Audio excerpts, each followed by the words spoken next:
Hey guys, welcome back to my channel. And if you're new here, I'm Miriam Zhao, wife, mama for real estate investor and entrepreneur. Where y'all been? Because I've been living my best life, okay? So I'm sorry I didn't post a video all of June, but something really happened that I had to take a step back. And I might put up a persona like I'm tough and all this stuff because I was raised in New York and I had a tough upbringing. But I'm still sensitive too. I think I'm really sensitive and I know that now. But anyway, I want to tell y'all about this fucking experience, right? I just posted the Golden Era unit in Trenton. It's a 1-bedroom unit, and 1-bedrooms do really, really well. When I was doing my research, I would see other hosts in the area with 1-bedroom units that were booked months in advance. And of course, as a host, you want to see that, right? But with this Airbnb crash, a lot of my bookings, I have a weekend booking that just came yesterday. This weekend I didn't have any bookings, but I'm always confident. I know my weekends are always going to get booked, and that booking just came yesterday. So I'm going to tell y'all about this situation because I don't see enough people I don't see enough gurus. And yesterday, I unfollowed 400 people, and I'm just gonna keep unfollowing a lot of people because I want my feed to be educational purposes. I'm using Instagram as an educational tool.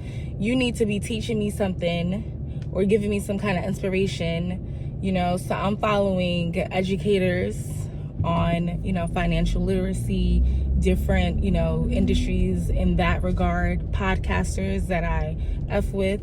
I'm following other people that I admire to be or inspire, grab inspiration from. I love home decor. I love DIY people. So those are the kind of people I'm following, and I'm just unfollowing a lot of the riffraff because I don't need all this shit in my feed. That's nonsense. I'm following a lot of ladies that just want to be butt-ass naked. I unfollowed a lot of celebrities or musicians that I like because I don't need to see your ass. I'm not here to see your ass. I don't care, okay? So anyway, and you need to understand that affects your energy. You wake up and you log into Instagram, first thing you see, and I'm unfollowing a lot of news channels too because I be seeing news that be hitting me really hard, off topic. Nah, we not even gonna talk about that. But basically this video is about, from the title you see a situation that happened that's still ongoing. Until this day I haven't called Airbnb. They haven't called me. I haven't called them, to be honest. And maybe that's irresponsible of me, but I was getting ready for a trip to go to Greece and I didn't want to really deal with this situation. So what happened was I had my first guest check-in. Oh, hold on, my husband's calling me. All right, I had my husband calling. So first guest checked in. They were there for 4 or 5 nights. Very cool. Gave me 5-star review. It was 4 of them. They needed to have a rollaway bed, so I had to make sure I had the rollaway bed in there. And the finishing decorating pieces are not done. Some of the walls are empty and I want them to be filled in. So those things are not done, but I figured as long as I have the essentials, a bed, the bathroom, the kitchen is fully equipped with all the utensils and stuff like that. I could have someone come in there. Second guest, they booked it the same day. They booked it it was past 5 p.m. I think. Always be very, very careful of the same day guest check-in, right? So she booked it the same day. She said, I forgot where they're coming from, some out-of-state place. She said their plane lands tonight. They're in town for a graduation. So, if you're thinking rationally, you would say your plane lands tonight, you just booking an Airbnb. But, they were coming to visit family. So maybe they were going to stay with family and then last minute, they changed their mind. You know what? They see our Airbnb. I had it for the cheap. I think I had it for $90 a night. Because, in your first few reservations, you're not doing that for money. You're doing that for the reviews. So everyone's really skeptical to book an Airbnb with no reviews. So that first review helped us. But I think this person booked it for either $90 or $95 a night, which is really nothing. Where the cleaner's charging us $90. She's charging us $85 to clean with taxes on her little thing. It comes up to $90, right? So this lady paid next to nothing, and I could look up the numbers and stuff and put that on the screen. So she booked it for I think 4 or 5 nights. She was in time for graduation. And I messaged her everything was good, and I kept checking the camera. I see they didn't check until like 2 a.m. The next day I messaged him, how are the accommodations? I like to have that messaging thread in the Airbnb app so that if a problem occurs, I have all of that proof. Like, here you put it in writing that everything was good, everything was great, because people be liking to change their stories. So before this, right, this guest checked in. They were ignoring me the whole time. They never responded to any of my messages. And I would check on them the following day, like, hey, just checking in, make sure everything is okay. Never responded to any of my messages. So that evening, someone checked into my other Airbnb, and he checked in. His name was Jerobi. And then I messaged him. He checked in like 4 or 5 o'clock. I messaged him, how are everything? He's like, oh, everything is excellent. Your place is so nice. My husband keeps calling me. He said everything was great. He inspected everything. I think it was a few people joining them. And then midnight, he sends me a message with a picture. He was like, hey, it looks like this is dirty. So I have a mattress on top of a box spring. So he moves the mattress that was made, the bed was made, and moved the mattress out of the way and showed pictures of the box springs. And I'm going to put pictures up there because I really want you guys to be honest with me. Because sometimes I be thinking I'm bugging and I post a video and you guys agree with me. And sometimes you're like, you know what? No, you should have fixed this. So I like constructive criticism. Be honest with me. But sometimes these guys be doing the most. And I posted recently on my Instagram, like, is it even worth it? This shit be having me go and like be doing too much. Like, I want a peace of mind. No amount of money is worth my peace of mind. Like, I feel like every other Airbnb guest is looking for a refund, is looking to get their money back, is looking to cancel. And I don't need the stress because right now I'm still the only person, hosting these people. I don't have no virtual assistants yet. So he sends me a picture of not the bed, but the box spring under, like, hey, there's crumbs here. Like, in the crack. And I'm gonna put a picture up so you guys can see it. So I saw the messages come in, and I could read like the first few messages as he's sending me messages, but I didn't click on it because I'm like, it's midnight. We're going to deal with this the next day. And then like 2 a.m. as I'm getting in bed, I keep hearing my phone go, the little notifications. So I go and check, and I see an Airbnb support person sends me a message like, hey, Jerobi contacted us about this. It's after hours, so we can't call you, but we're going to give you 8 hours to respond.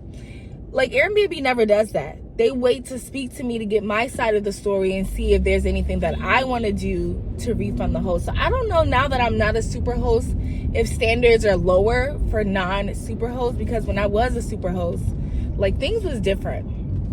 You know what I'm saying? So I don't know if that has anything to do with it. And when you call Airbnb, like they're never going to answer these questions or admit to anything. But I'm feeling a little different now that I'm not a super host. And it's really hard to maintain your superhost status if you're always hosting guests, because everyone's not going to be happy. Everyone's not going to be pure-hearted. So I see this message, and it's like, it's already 2 a.m. So you giving me, and I didn't have work the next day, so I planned on sleeping in, and you giving me until basically by the time I get up. So I look at the pictures, I messaged Jerobi, and I'm like, I'm really disappointed that you didn't even give me the opportunity to respond. You're messaging me after hours. I would have handled this. You didn't have to go and contact Airbnb. So he messages me, oh, yes, I actually told him that you've been nothing but so helpful. But you call it Airbnb 2 a.m. So what are your intentions? You want a refund? His cleaning fee is $100. I think I charged him $100 for the cleaning fee. And my cleaning, I needed to update my cleaning because I was paying my cleaner now $135, and with her tax thing, it generates it to $143. So I'm eating the $43. So I messaged him, and I'm like, yeah, you know what? So sorry for this. In the pictures, I'm like, can you step back and show me, like, so I can see from afar? And he was like, there's ants here. He's sending me pictures of something on the floor. You can't even make out the pictures. And then in the bed, I'm like, can you step from afar and take a picture so I can see what it looks like? He's like, oh, we're not home. This is 2 a.m. So I'm like, I'm sorry for the inconvenience. I'll refund you half of your cleaning fee. I sent it, and he's like, oh, thank you so much. Right? He felt bad because I checked him like, you didn't have to go and call fucking Airbnb. Airbnb then calls me, I think, the next day or something, and I messaged them back to them like, I just refunded the guest half of the cleaning fee, whatever. They called me back, I think a day later, and they're like, okay, so we're gonna give the guest 10% of the first night, and I think I charged him like $210, so that was gonna be like $21 or something. And I'm like, no, I just gave him half.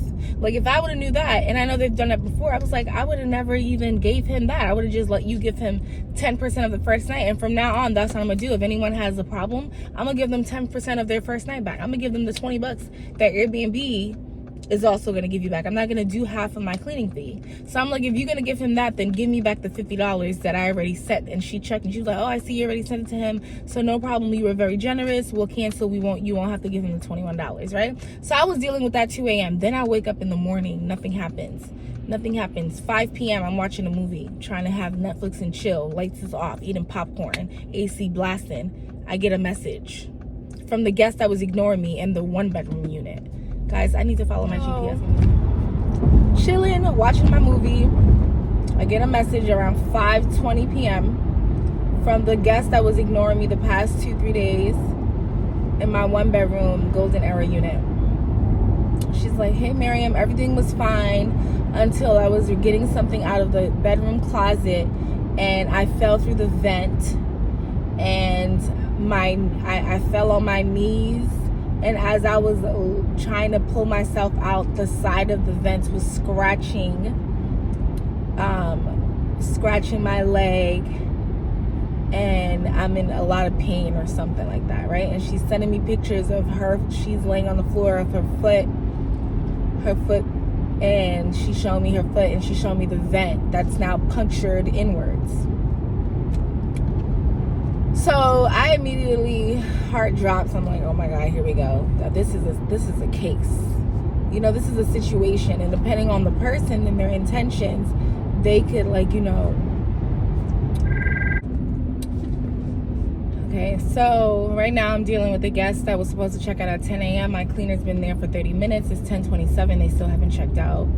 There's a language barrier, so I'm dealing with that. But anyway, so just put yourself in my situation. I have the guests that decided to they waited till after midnight, most likely when I would be asleep or unavailable, to submit a claim, look for something bogus so that they could get some kind of refund.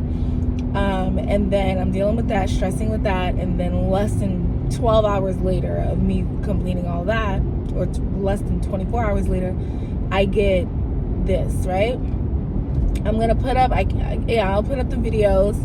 So in the message, so when she sends me that, I immediately call her. This is not a situation where you're messaging the guest. So I call her, and I'm like, are you okay? What happened? And she was like, I was getting something out of the closet, and my foot landed on the vent, and it went really, I fell inside. I fell on my knees, and, you know, I'm in so much pain. And I was by myself, and she says to me word for word, you know those commercials where it's like you fall and you can't get up? I felt like that was what was happening. You know those commercials where it's like you fell, you know, and you can't get up? And I was in the house all by myself, and I was just like, oh my God, I can't believe this is happening. So I'm like, are you okay? And then as she's talking, she said, yeah, I went to the doctor. They put a brace on it. Because I'm thinking this just happened. She just said she went to the doctor, they put a brace on it. So I'm like, oh, so this didn't just happen, when did this happen? And she was like, okay, hold on, let me check my phone, I'll tell you right now. She goes to her phone. She said it happened at 12:11. Because when I was by myself and I was calling, let me see when I called someone to come help me. I had to wait for them to come and help me because I was by myself and I couldn't get up. And she was like, oh, it happened at 12:11. I'm like, oh, so you went to the doctor? What did they say? She was like, they put a brace on it. In the picture, I don't see no blood. I see it. What?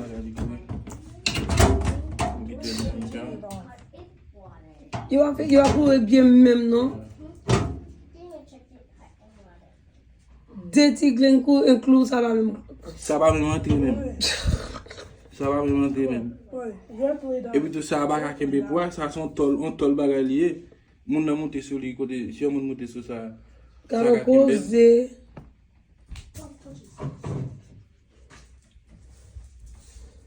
you're gonna have to lay down. Scrape. The scrape is going from side to side. The description in which she put in the message and what she explained to me on the phone, if you're falling down the vent, the scrapes are not consistent with what you're telling me.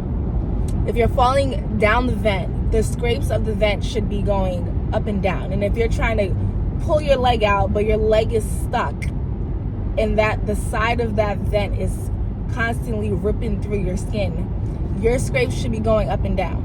They shouldn't be going side to side. I saw one little side to side scratch on her leg. There's no bleeding. I don't see blood gushing out, nothing. And I'm gonna put the video in there so you guys can please tell me. So from the video, I can see she's Haitian. She's speaking in French. I understand what she's saying. So the guy is like tugging on the vent. He's trying to touch her ankle and she's yelling, "Don't touch it, don't touch it, something man. It hurts, don't touch it." Dramatic. And then I immediately contact my handy lady. She's not available. Contact someone else to go secure the hole. And she was like, there was another vent in the hallway. So I had someone go and look at all the vents. Her daughter is someone, and they saw that it was loose. And she's in there with her kids. So I had my handyman go. She wasn't answering. After that, she never picked up my call again, never really responded again. And then I kept saying, hey, the handyman's there. Handyman went there twice. Or no, he went there once. At the door, she wasn't answering, so he left. And I called him. He was like, yeah, I was there. No one was answering. So I messaged her, like, the handyman's trying to get in. So I see her come back in the house on the camera. Now I'm looking at the camera. I see she's coming in the house. Now she got crutches. And then he goes, he puts wood on both of the vents, right? The vent in the hallway wasn't touched, but I just told him to put a wood on both vents. So I got wood in the basement from leftover work. He secures both vents until they're there, until they leave, so I can figure out what else to do, a more permanent situation. And then he was talking to her, because he has Airbnbs too, the handyman he has Airbnbs in other states. And he was talking to her, and he said that she said she got 18 stitches. I'm trying to figure out where these 18 stitches was at. And in my head, my mom was like, the mistake she made was sending me that video.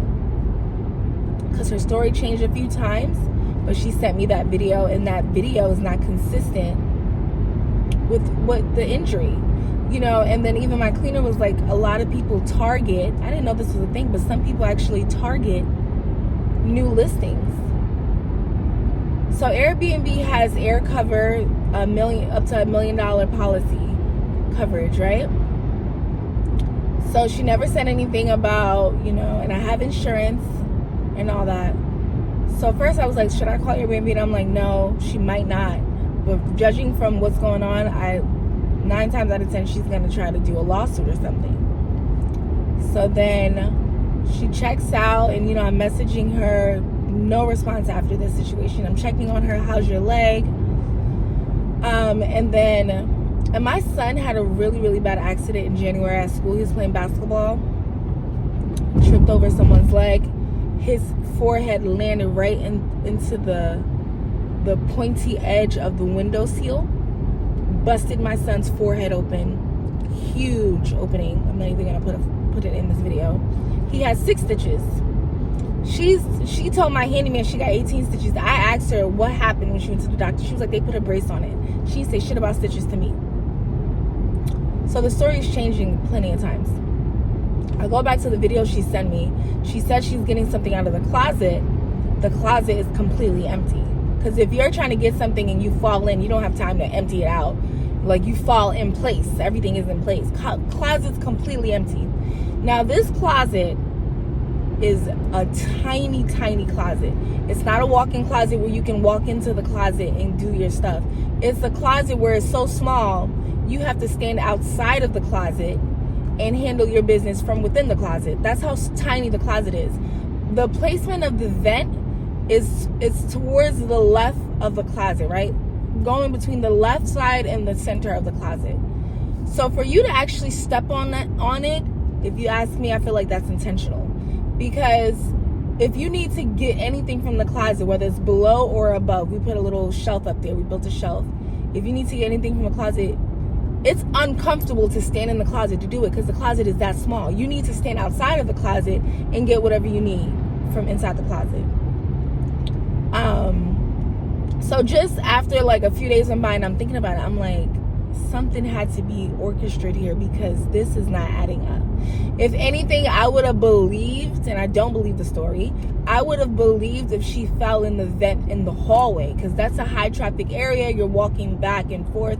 But that vent in the hallway is a narrow vent. And I'm going to put these videos in here when I get to the house. That's a very narrow vent. Your foot can't get stuck in there to the point where you fall out. The vent in the closet is a square vent. So it is a big enough hole that where your foot could go in, but it was secured down with 4 drills, a drill on each side.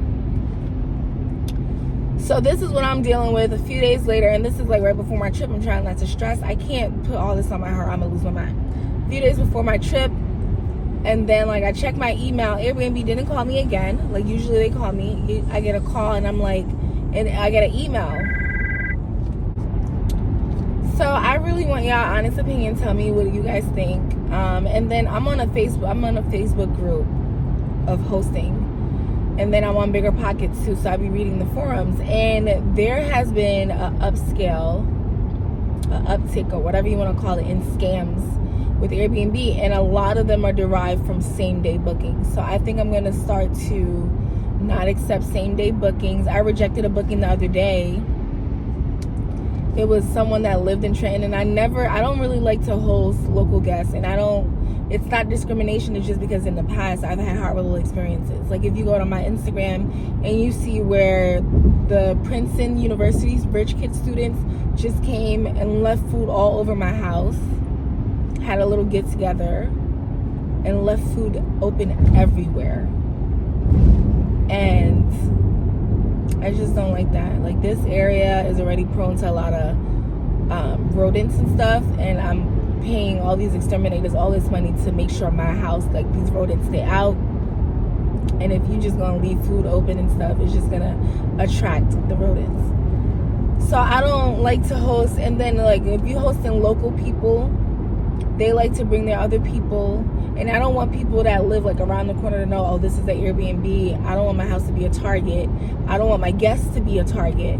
So you have to be really wary. Like I said, this is a urban up-and-coming area, so I don't want my guests to be a target, and I don't want people to know that this is an Airbnb, go bothering my guests. So you have to be very careful depending on where you are.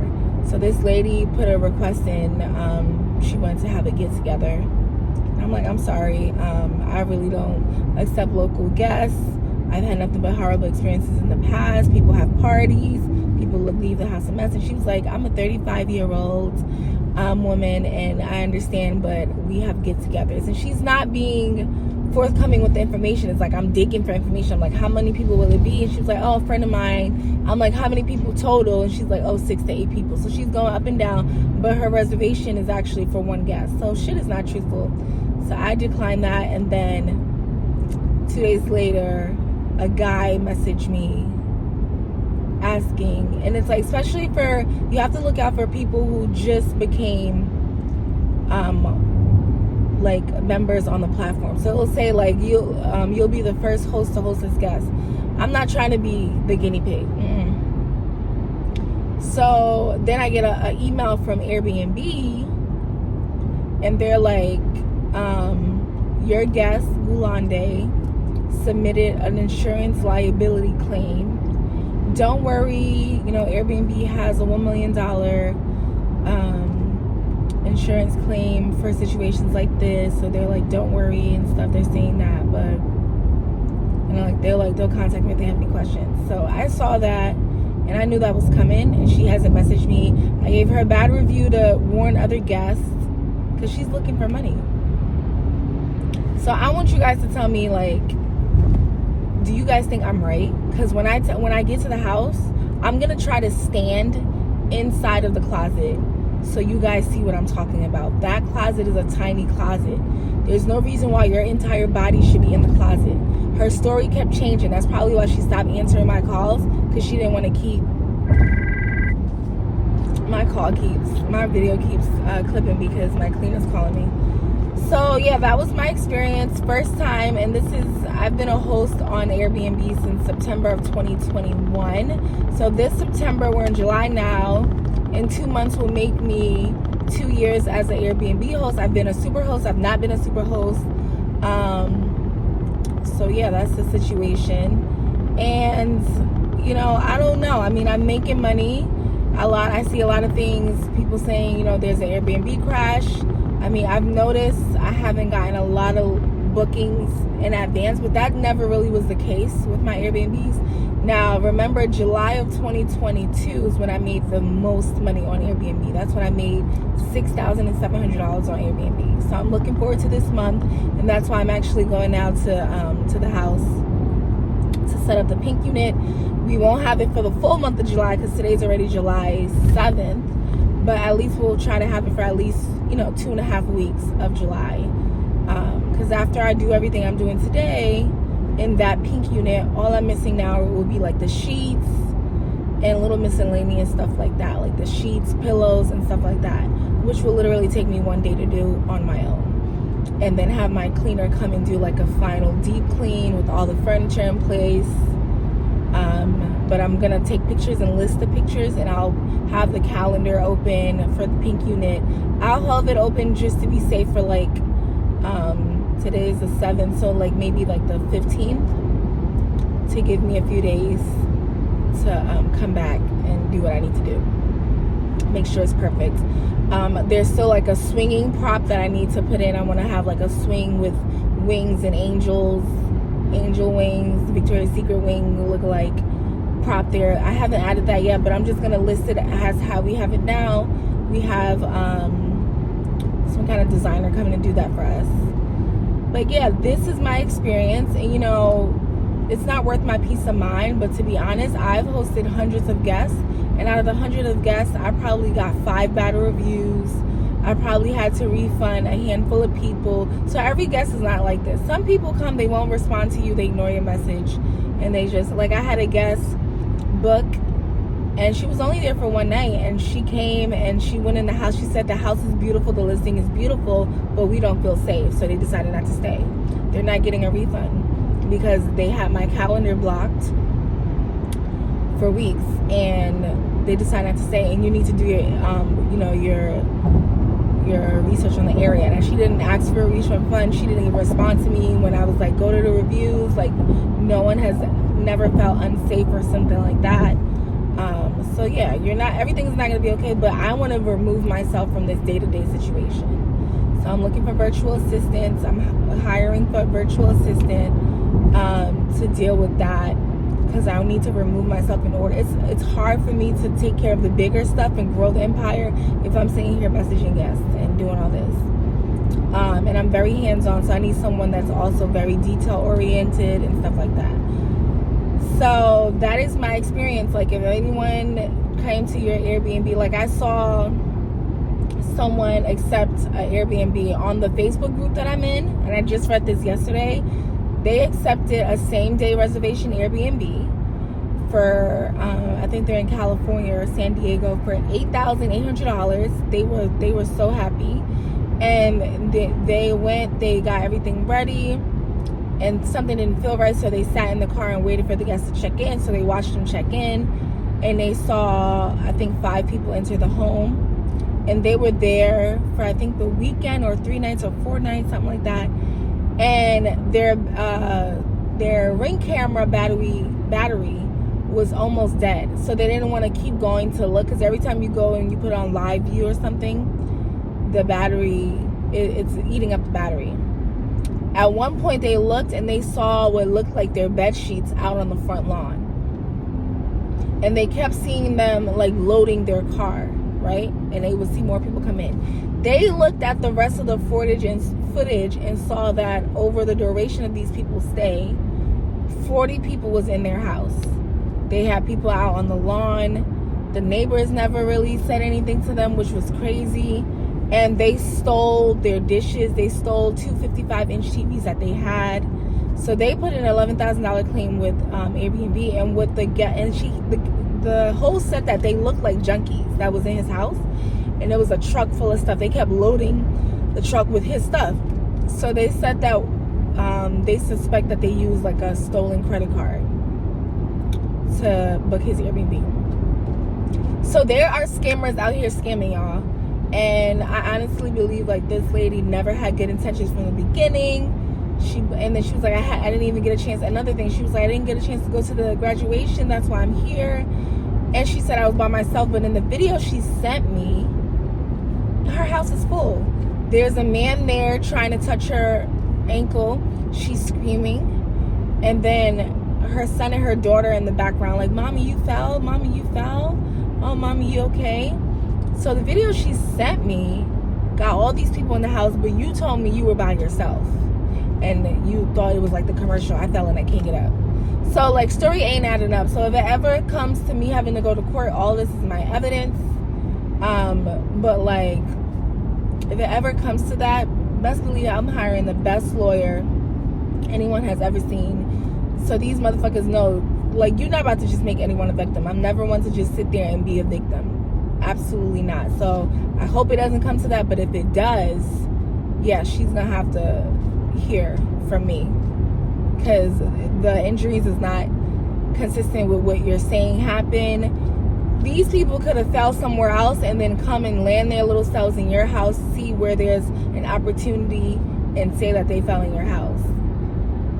So although Airbnb has insurance, it's always good to have your own kind of insurance to cover yourself.